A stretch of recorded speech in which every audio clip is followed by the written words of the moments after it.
Assalamualaikum warahmatullahi wabarakatuh. Saya Azizah dan di video ini saya akan menceritakan hasil rancangan tugas akhir saya yang berjudul Maker Hub Perpustakaan Berbasis Makerspace di Banjarmasin. Tes, tes, tes, tes.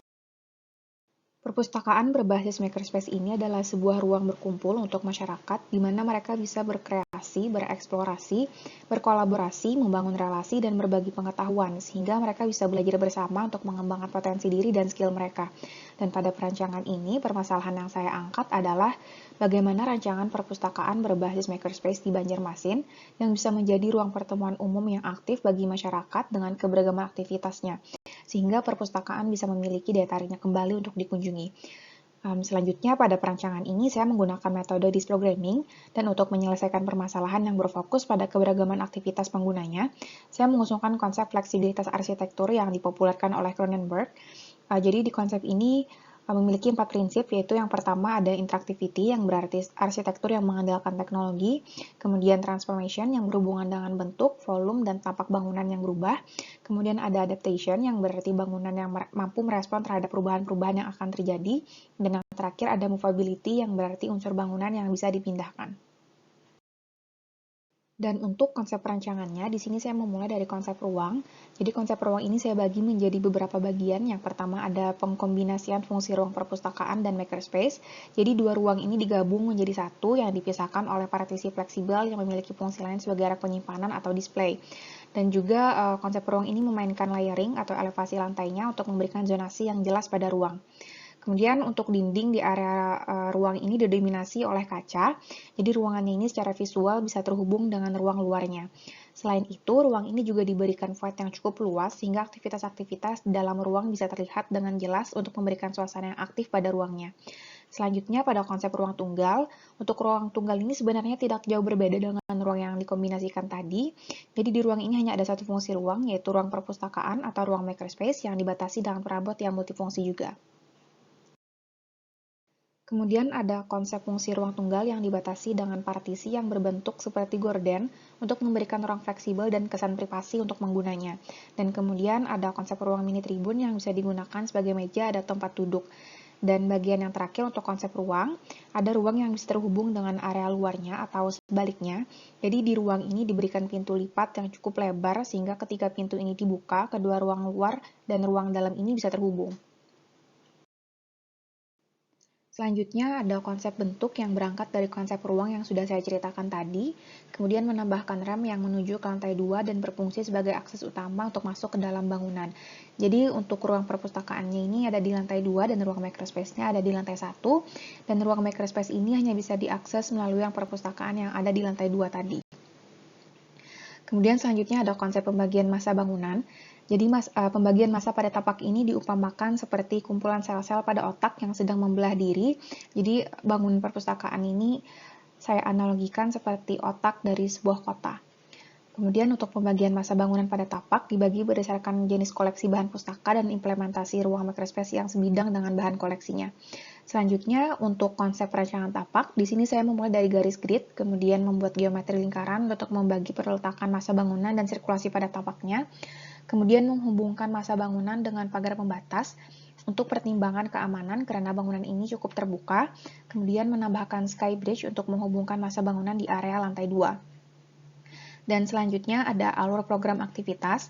Jadi program aktivitas pertama setelah pemustakaan memasuki area kawasan, mereka ini mengobservasi kegiatan yang mereka lihat di lantai 1.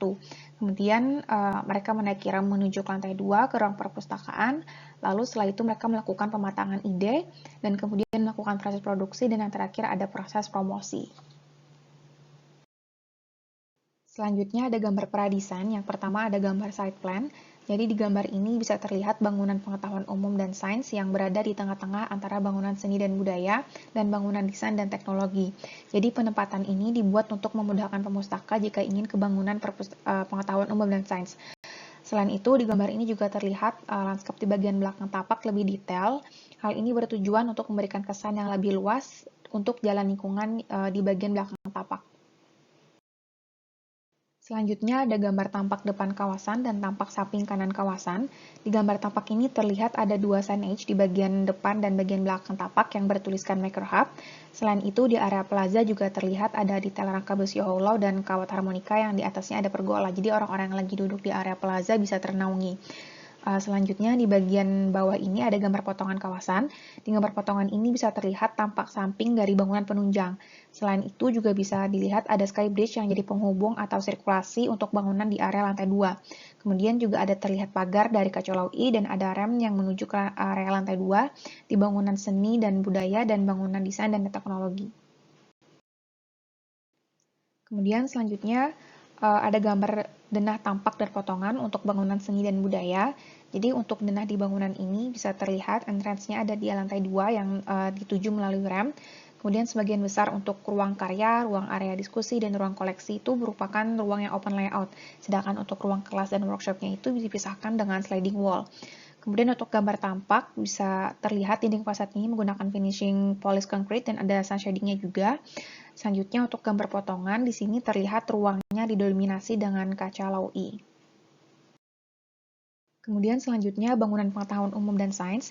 Untuk bangunan ini bisa terlihat di gambar denah dan potongan, ruangnya ini memainkan elevasi lantai.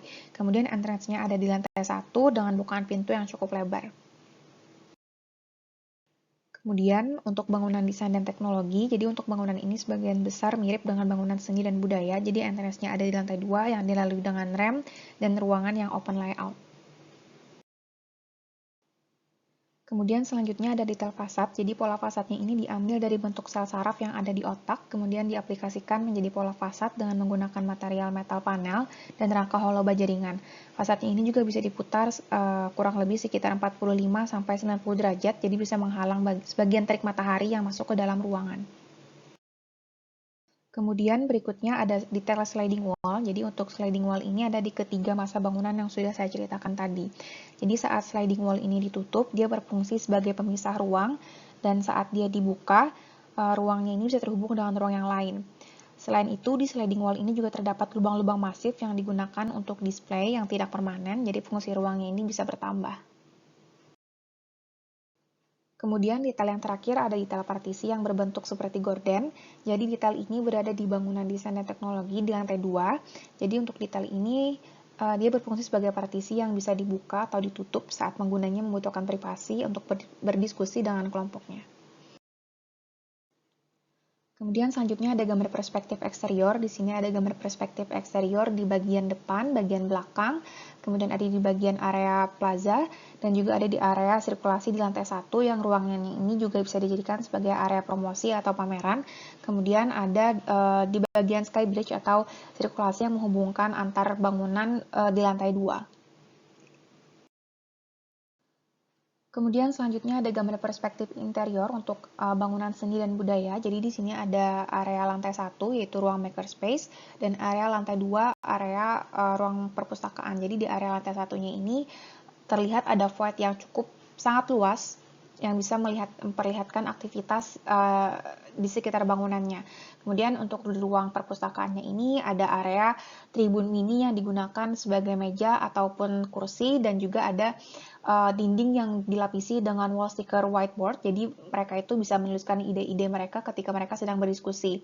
Kemudian ada juga sliding wall yang sudah saya ceritakan tadi, yang bisa digunakan sebagai rak display, jadi ruangnya itu bisa bertambah sebagai area promosi atau pameran juga.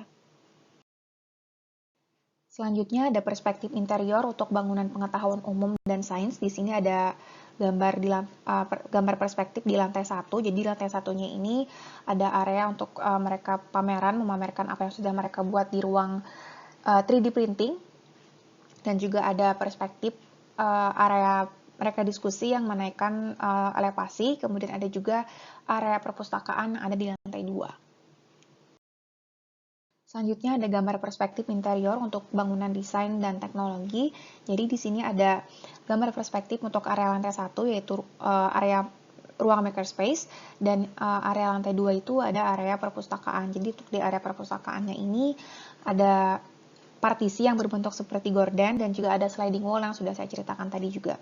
Kemudian untuk di area lantai satunya ini terlihat ada void yang cukup luas, jadi void ini juga berfungsi untuk memperlihatkan aktivitas di sekitar bangunannya atau di dalam bangunan itu sendiri. Jadi perpustakaannya bisa terlihat lebih aktif. Dan yang terakhir ada kesimpulan, di perancangan ini saya berangkat dari permasalahan kompleksitas aktivitas penggunanya yang muncul dari penambahan program di perpustakaan yaitu makerspace.